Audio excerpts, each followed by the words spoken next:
ओ,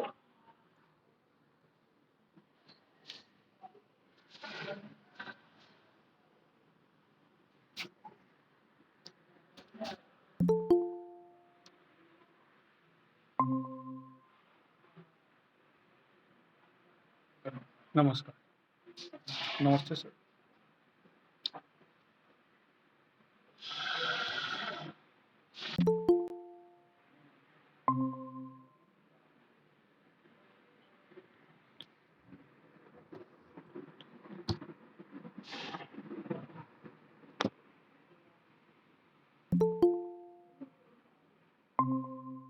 काव्य प्रकाश निकाल लेंगे आप लोग जो जुड़ रहे हो। एमए द्वितीय सेमेस्टर संस्कृत। आज आप लोगों को काव्य प्रकाश द्वितीय उल्लास के बारे में बताएंगे। तो जो जुड़ रहे हैं अभी ऑनलाइन, और पुस्तक होगा तो पुस्तक निकाल लीजिए। अगर पुस्तक आप लोग के पास उपलब्ध नहीं है तो गाइड निकाल लीजिए।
एक दो मिनट और देख लेते हैं, कोई जुड़ेंगे तो उसके बाद फिर स्टार्ट करते हैं।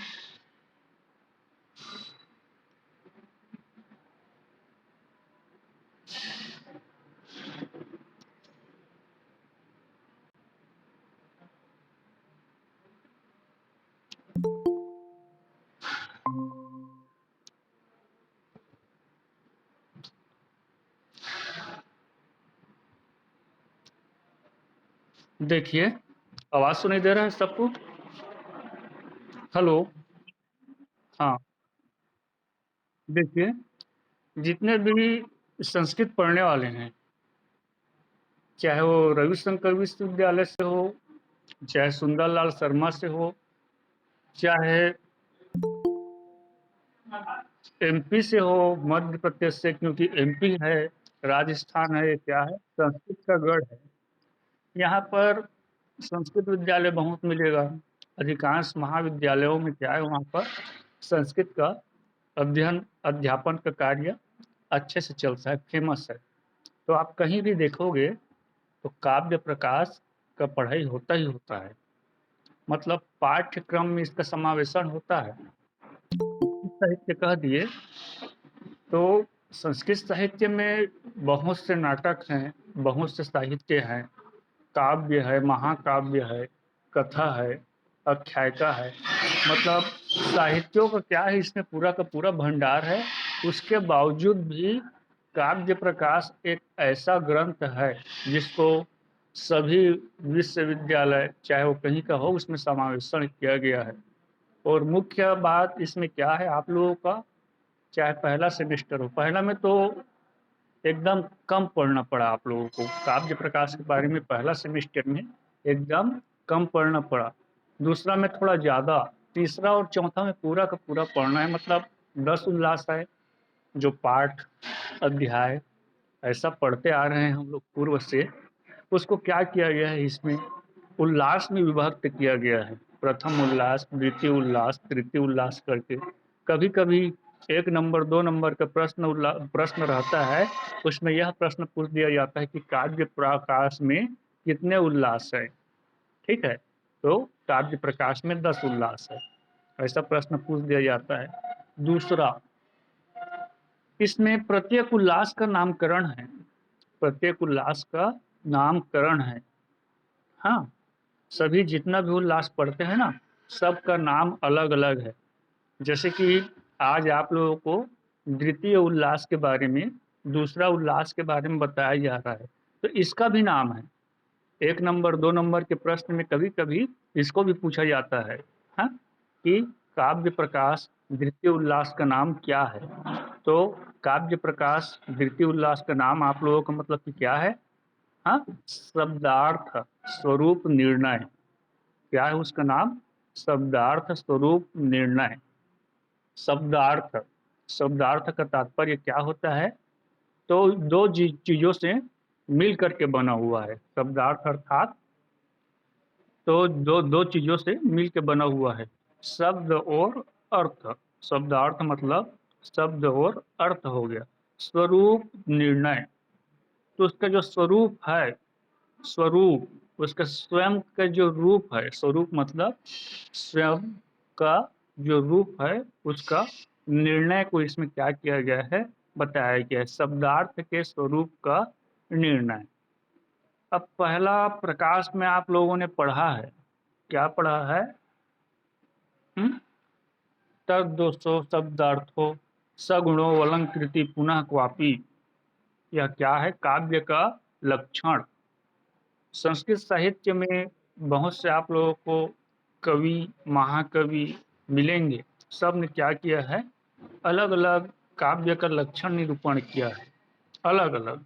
जैसे कि आप लोग राजनीति विज्ञान पढ़ते थे बीए में, समाज शास्त्र पढ़ते थे, तो राजनीति विज्ञान का परिभाषा देखते थे ना, तो परंपरागत परिभाषा अलग रहता था, हाँ, आधुनिक परिभाषा अलग रहता था। प्रोफेसर काम्टे के अनुसार, प्रोफेसर स्पोक के अनुसार, प्रोफेसर इसके अनुसार, ऐसे करके लिखा रहता था। सबका बताने का तात्पर्य क्या रहता था? एक ही रहता था, क्या? राजनीति विज्ञान के परिभाषा। लेकिन सबका जो बताने का ढंग है, कैसे रहना चाहिए, क्या है, वो घुमा फिरा करके थोड़ा उससे हट के अलग अलग रहता था, लेकिन जो केंद्र बिंदु रहता था वह एक ही रहता था। तो देखिए, उसी प्रकार से संस्कृत साहित्य में सभी कवियों ने काव्य का लक्षण किया है, ठीक है, काव्य का लक्षण किया है। तो यहाँ पर आचार्य मम्मट भी ने काव्य का लक्षण किया है। अब काव्य के लक्षण को क्यों बता रहा हूँ? क्योंकि जो काव्य का लक्षण है एक लाइन में, तब 200 शब्दार्थों सगुणा वलंकृति पुनः क्वापी, उसी एक लाइन में न्यू रच करके पूरा का पूरा दसों उल्लास को बनाया गया है।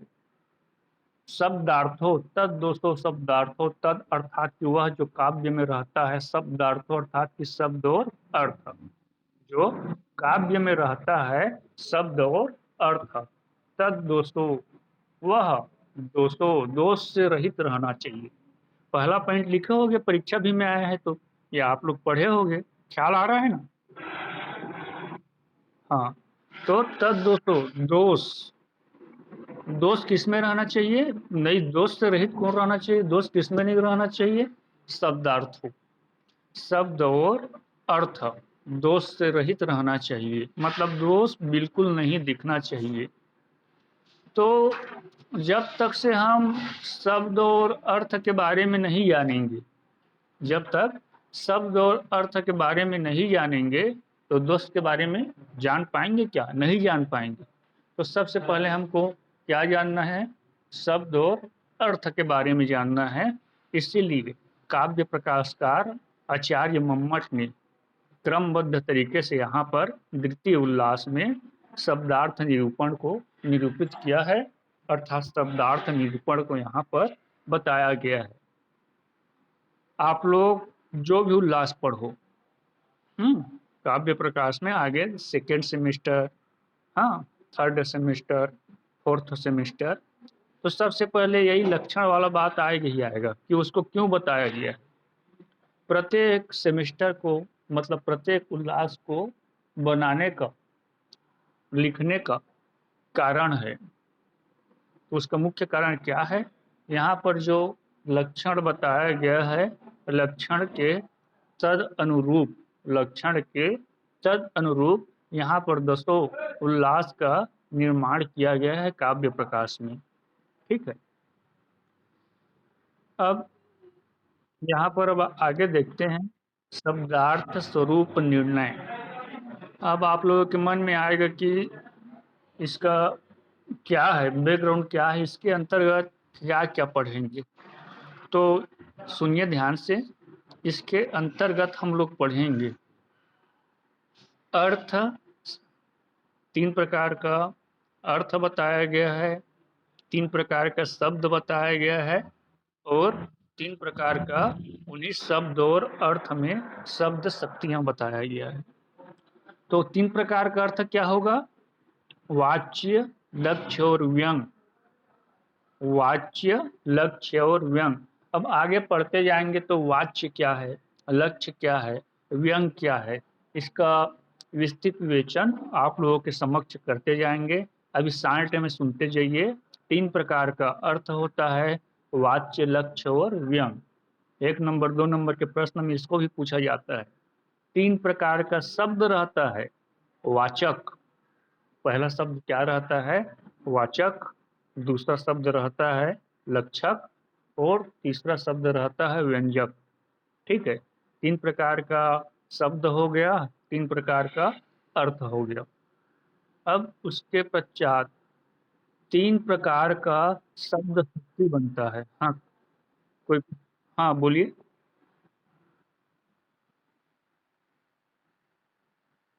लक्षक,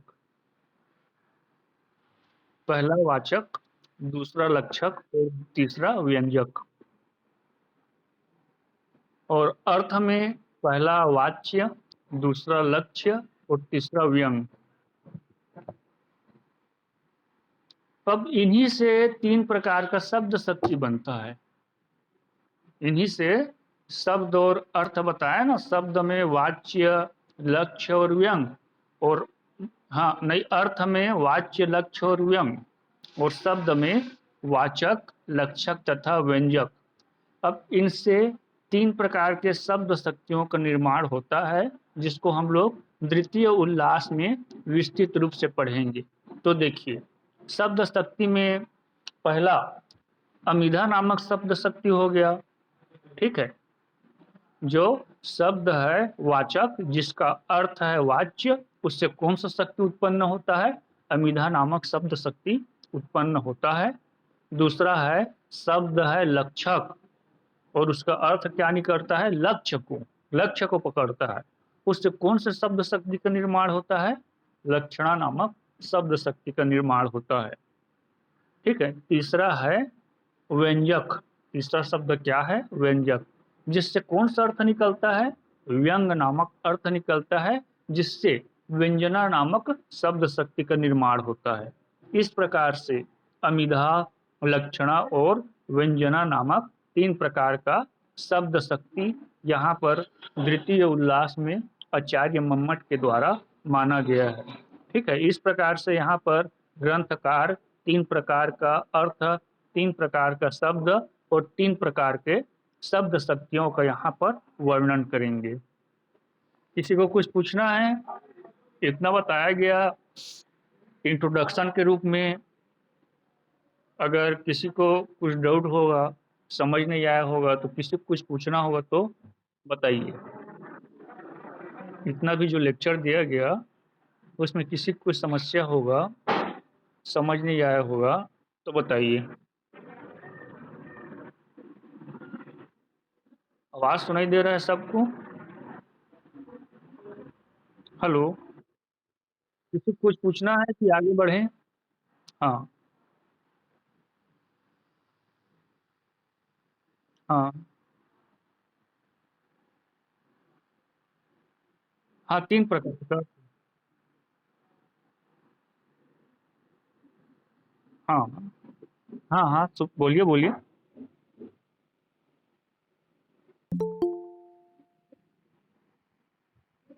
हाँ, 3 प्रकार का शब्द, 3 प्रकार का शब्द बताया, 3 प्रकार का अर्थ और 3 प्रकार का शब्द शक्ति।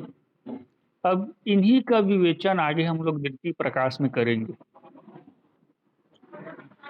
हाँ, इन्हीं के बारे में विस्तृत रूप से पढ़ाई करेंगे द्वितीय प्रकाश में। तो उसका ढांचा हो गया, एक रूपरेखा हो गया, क्या पढ़ना है, क्या दिया गया है। शब्दार्थ स्वरूप निर्णय, मैंने क्या बताया? द्वितीय उल्लास का क्या नाम है? शब्दार्थ स्वरूप निर्णय।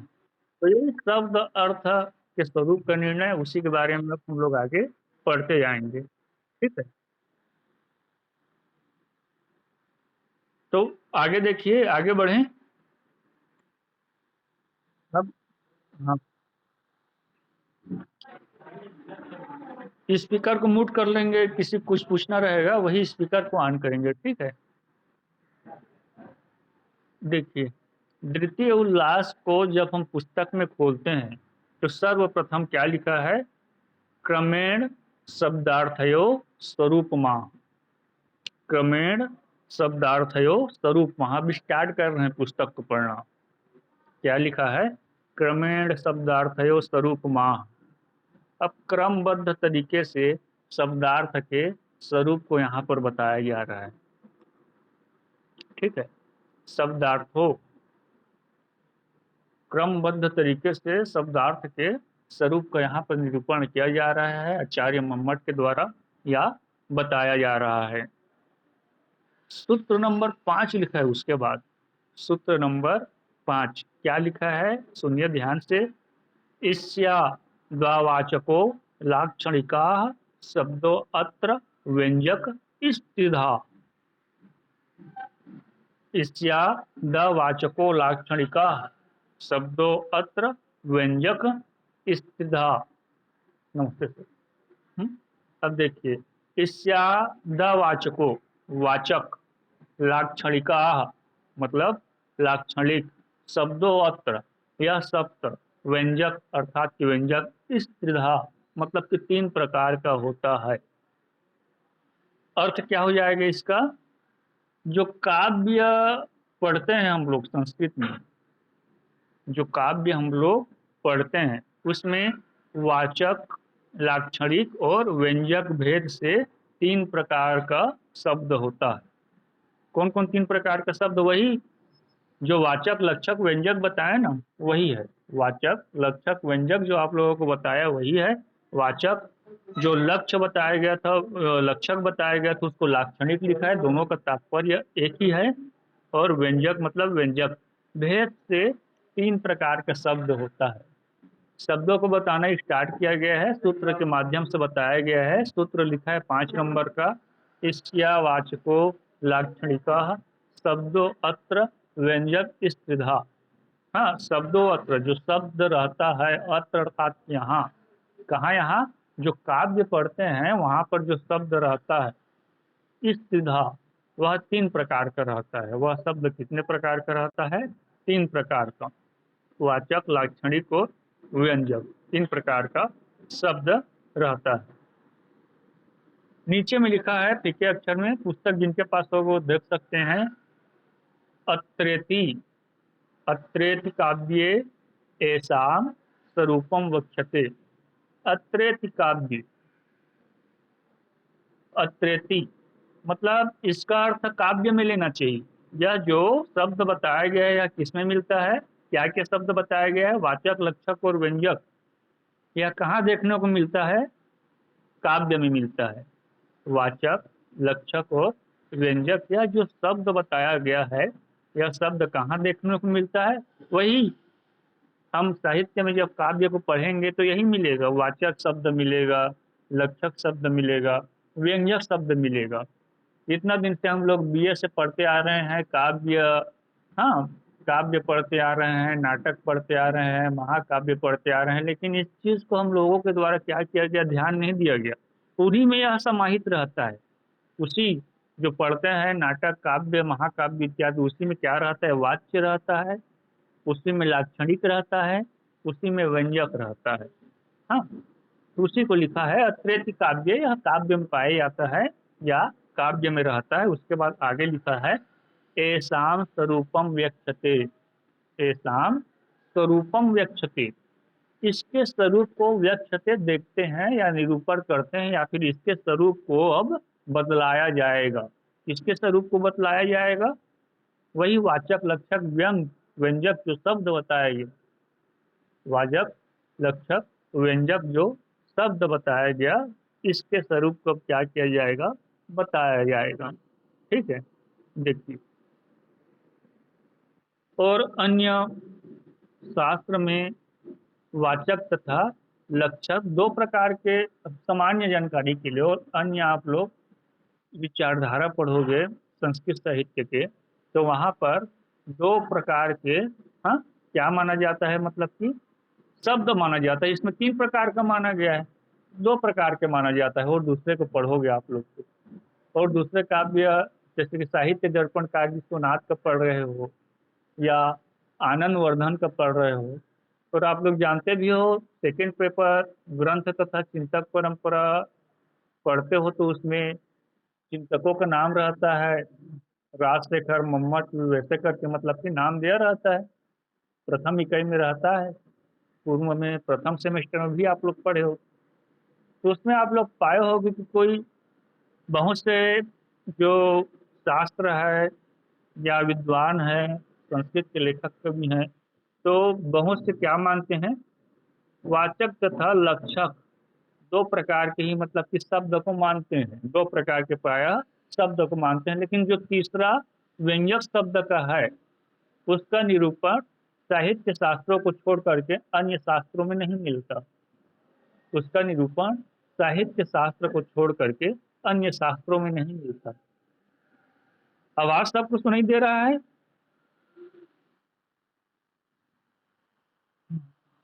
अब एक प्रश्न पूछना चाहता हूँ, छोटा सा प्रश्न है, समझने का, बताने का प्रयत्न कीजिएगा। छोटा सा प्रश्न एकदम।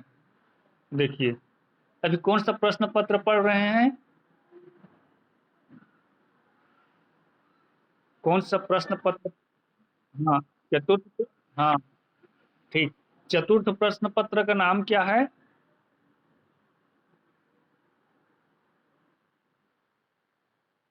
साहित्य शास्त्र एवं सौंदर्य शास्त्र। और अभी मैंने क्या बताया, जो तीन प्रकार का व्यंजक रहता है, वो साहित्य शास्त्र को छोड़ करके अन्य शास्त्रों में नहीं बताया जाता। अन्य शास्त्र कितने व्यंजक मतलब कि मानते हैं? दो मानते हैं, केवल वाचक और लक्षक को मानते हैं। अन्य शास्त्र केवल वाचक और लक्षक दो शब्द को मानते हैं, लेकिन जो साहित्य शास्त्र है वह तीन प्रकार के शब्द मानता है, वाचक, लक्षक तथा तीसरा क्या, व्यंजक को। केवल साहित्य शास्त्र मानता है, जिसको हम लोग पढ़ रहे हैं, चतुर्थ प्रश्न पत्र साहित्य शास्त्र तथा सौंदर्य शास्त्र, केवल वही मानता है। ठीक है, इसलिए उसको आप लोगों के समक्ष क्या किया गया, पूछा गया। ठीक। और यहाँ पर अत्रेति काव्य, ऐसा आप लोग सुने होंगे, मैं बोला हूँ, जो पुस्तक नहीं रहे रखे होंगे वो लोग। तो अत्र, अत्र शब्द का यहाँ पर प्रयोग किया गया है, अत्रेति काव्ये। तो अत्र शब्द का प्रयोग किया गया है। तो अत्र मतलब कि यहाँ, तो अत्र शब्द का तात्पर्य क्या हो गया, यहाँ, मतलब अन्य शास्त्रों में व्यंजक नहीं माना जाता। दो प्रकार के शब्द माना जाता है, वाचक तथा लक्षक। व्यंजक को केवल जो हम साहित्य शास्त्र तथा सौंदर्य शास्त्र पढ़ते हैं, उसके अंतर्गत तीसरे प्रकार का जो शब्द शक्ति रहता है, व्यंजक, उसको माना जाता है। ठीक है, समझ में आ रहा है थोड़ा बहुत? क्योंकि एक काव्य प्रकाश है, पूरा चतुर्थ क्लास तक पढ़ना है, और इसमें दिमाग खपाना पड़ेगा। ठीक है, तो देखिए, काव्य में व्यंजक शब्द के बिना कोई चमत्कार नहीं रहता। व्यंजना, व्यंजक मतलब कि व्यंजना शब्द शक्ति बनता है, व्यंजक शब्द से व्यंजना शब्द शक्ति बनता है। अगर हम व्यंजना शब्द शक्ति को नहीं मानेंगे तो काव्य में कोई चमत्कार रहेगा ही नहीं। काव्य में चमत्कार मतलब कि काव्य को पढ़ने से हमको आनंद प्राप्त मिलेगा ही नहीं। व्यंजना शब्द शक्ति जब उसमें समावेशन रहेगा, जब व्यंजना शब्द शक्ति उसमें हम पाएंगे, देखेंगे, तो वहां पर चमत्कार रहेगा। मतलब उस शास्त्र को, उस काव्य को हम पढ़ेंगे तो हमको आनंद का प्राप्ति होगा। ठीक है, इसलिए, हाँ, काव्य में तीनों प्रकार के शब्द को माना जाना उचित है। जो वाचक है, पहला शब्द क्या बताएंगे आप लोगों को, वाचक। वाचक शब्द मुख्यार्थ का बोधक होता है। ध्यान से सुनते जाइए, लिखते जाइए, समझते जाइए। नहीं समझ आएगा उसको पूछते चाहिए ना, सब मुख्य बात है, भी बताया जा रहा है। शुरू शुरू समझ नहीं आएगा तो अंतिम अंतिम बिल्कुल समझ नहीं आएगा। जो पहला शब्द बताया गया, वाचक। वाचक शब्द मुख्यार्थ का बोधक होता है। वाचक शब्द मुख्यार्थ का बोधक होता है। वाचक मतलब हम अपने मुख्यार्थ, मुख से जो अर्थ बोलते हैं उसका बोधक। मुख्यार्थ मतलब मेरे द्वारा मुख्यार्थ का प्रयोग किया जा रहा है, मुख से शब्द बोला जा रहा है, वही क्या कहलाएगा? वाचक कहलाएगा। वाचक शब्द मुख्यार्थ का बोधक होता है, इसलिए उसको सबसे पहले रखा जाता है। क्योंकि मैं मुंह से कुछ भी बोलूंगा, हाँ, वह मुख्यार्थ कहलाएगा, वो सबसे पहले आपके कान तक जाएगा, फिर आप उसका लक्षणा और व्यंजना निकालोगे। अब मुख्यार्थ को आप सुने ही नहीं रहोगे तो उसका लक्षणा और व्यंजना निकाल पाओगे क्या? नहीं निकाल पाओगे। हाँ, मुख्यार्थ शब्द का बोधक होता है, इसलिए इसको सबसे पहले माना गया है। अब उसके बाद फिर क्या होता है? मुख से कुछ शब्द बोला गया, उसके बाद फिर लाक्षणिक शब्द वाचक के ऊपर आश्रित रहता है। अब लक्षण निकालना है, दूसरा क्या है? लक्षक है शब्द, तो उसका क्या करना है हमको? लक्षणा निकालना है। तो जब तक वचन को नहीं सुने रहोगे, वाचक शब्द को नहीं सुने रहोगे, तब तक लक्षणा निकल ही नहीं पाएगा। इसको उदाहरण दे करके अच्छे से और आगे आप लोगों को बताया जाएगा। ठीक है, और रेगुलर क्लास लगता तो ब्लैक बोर्ड में लिख के बताने से तत्काल समझ में आता है ये। अब उसके बाद वाचक के बाद लाक्षणिक के स्थान आ जाता है, इसीलिए उसके बाद फिर व्यंजक शब्द वाचक और लक्षणा दोनों का अपेक्षा रखता है। जो तीसरा प्रकार का शब्द है व्यंजक, वह कब बनता है व्यंजक शब्द? जब वाचक का प्रादुर्भाव हो जाता है, उससे हम लक्षणा कर लेते हैं, उसके बाद फिर हम व्यंजक निकालते हैं। यह क्रमबद्ध तरीके में होता है, पहले वाचक शब्द आता है, फिर हम उससे लक्षणा करते हैं। ठीक, और वाचक और लक्षणा हम कर लेते हैं, दोनों से अर्थ का पूर्ण रूप से प्रतीति नहीं होता, तो तब हम वहां पर व्यंजना शब्द शक्ति का आश्रय लेते हैं। इसलिए व्यंजना शब्द शक्ति को तीसरे स्थान पर रखा गया है, वाचक को पहले स्थान पर, लक्षक को दूसरे स्थान पर। क्रमबद्ध रखने का ये इसका क्या है? साइंटिफिक कारण है। अब तीन प्रकार का शब्द का विभाग करके यहाँ पर उपाधि को बताया गया है, तीन प्रकार का। अब इसमें हम अमुक शब्द केवल वाचक है, अमुक शब्द केवल लक्षक है, या अमुक शब्द केवल व्यंजक है, इस प्रकार से निश्चित विभाग शब्दों में पाया जाता है। अमुक शब्द केवल क्या है? वाचक है। अमुक शब्द केवल लक्षक है, या अमुक शब्द या ये शब्द केवल व्यंजक है। ऐसा विभाग नहीं पाया जाता, ऐसा उसको डिवाइड हम नहीं कर सकते, ऐसा विभाग हम पढ़ते जाएंगे तो नहीं पाया जाएगा। क्यों नहीं पाया जाएगा? क्योंकि देखिए, एक ही शब्द वाचक होता है, एक ही शब्द लक्षक होता है कहीं पर, और एक ही शब्द व्यंजक होता है। मतलब एक ही शब्द वाचक भी है, व्यंजक भी रहता है और लक्षक भी रहता है। मतलब तीनों को अलग अलग शब्द मानेंगे, ऐसा नहीं कि ये शब्द वाचक है, ये शब्द व्यंजक है, ये शब्द लक्षक है। ऐसे तीनों को अलग अलग नहीं माना जा सकता, तीनों को अलग अलग नहीं माना जा सकता। ठीक है, तीनों को क्या माना जाएगा? एक ही शब्द में वाचक भी रहता है, लक्षक भी रहता है, व्यंजक भी रहता है। इसलिए यह तीन प्रकार का विभाग शब्दों का नहीं, ऐसे हम लोग शब्दों का विभाग नहीं कर सकते। उपाधि के रूप में विभाजित रहता है, ऐसा हमको समझना चाहिए। उपाधि के रूप में, हाँ, उपाधि के रूप में वह क्या रहता है? विभाजित रहता है। जैसे कि एग्जाम्पल के लिए, उदाहरण के लिए, जिस प्रकार एक ही व्यक्ति उपाधि भेद होने पर वाचक कभी पढ़ता है या किसी के सामने वक्ता का प्रयोग करता है तो वह वाचक कहलाता है। कभी बैठ करके दूसरे का वचन सुनता है तो हम उसको पाठक मतलब कि कहते हैं, श्रोता कहते हैं। मतलब एक ही व्यक्ति कभी वाचक रहता है, कभी श्रोता रहता है, कभी पठन करने वाला रहता है, कभी पाठन करवाने वाला रहता है। लेकिन वह व्यक्ति क्या रहता है? एक ही रहता है। वह व्यक्ति क्या रहता है? एक ही रहता है। कभी वो किसी को पढ़ाता है, तो कभी वह पढ़ता है, तो कभी उपदेश देता है, तो कभी स्वयं उपदेश सुनता है। तो उस व्यक्ति को हम पढ़ने वाला भी नहीं कह सकते, पढ़ाने वाला भी नहीं कह सकते, उपदेश देने वाला भी नहीं कह सकते, उपदेश लेने वाला भी नहीं कह सकते। उपाधि के रूप में अलग अलग कह सकते हैं, लेकिन वो व्यक्ति तो केवल एक ही रहता है ना, एक ही व्यक्ति के द्वारा इन सब कार्यों को किया जाता है। उसी प्रकार उपाधियों के भेद से एक ही शब्द कभी वाचक, हाँ, उसी प्रकार उपाधि के भेद से एक ही शब्द कभी वाचक, कभी लक्षक तो कभी व्यंजक कहा जाता है। ये क्या हो गया, शब्द के बारे में हो गया। ठीक है। अब इसके बाद फिर अर्थ के तीन भेद बताया गया है, उसको कल से बताना स्टार्ट करेंगे।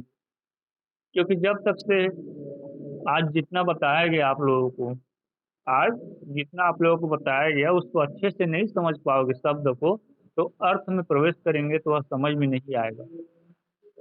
किसी के मन में इतना जो पढ़ाया गया है वह समझ नहीं आया होगा, कुछ शंका होगा, कुछ पूछने के लिए मन आशंकित होगा, तो पूछिए, वो पूछ सकते हो। चलो, हेलो, आवाज सुनाई दे रहा है? हाँ, देखो, आज जितना बताया गया उतना से किसी को कुछ पूछना होगा तो पूछ सकते हो, या फिर उसका रिवीजन करो, अच्छे से पढ़ो तो समझ में आएगा। हाँ, फिर उसके बाद कल से आगे बढ़ेंगे, क्योंकि समझने में टाइम लगेगा, इसमें मेहनत करना पड़ेगा आप लोगों को, दो समझ में आएगा। या एक ही बात समझ में नहीं आ गया, क्या वाचक बोलते जा रहे हैं, लक्षक बोलते जा रहे हैं, व्यंजक बोलते जा रहे हैं, क्या है शब्द अर्थ, शब्द शक्तियाँ, ऐसा दिमाग में घूमता रहेगा।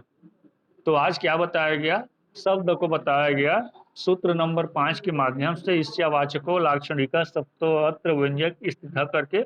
इतने को ही आप लोग देखो, और जिनके पास पुस्तक नहीं होगा काव्य प्रकाश से वो खरीदो, या कहीं से व्यवस्था करो, या फिर आप लोग संस्कृत नहीं पढ़ पाओगे, चारों सेमेस्टर में पढ़ना है, पूरा का पूरा काव्य प्रकाश पढ़ना है। कुछ पूछना है किसी को कि बंद करे अब क्लास को?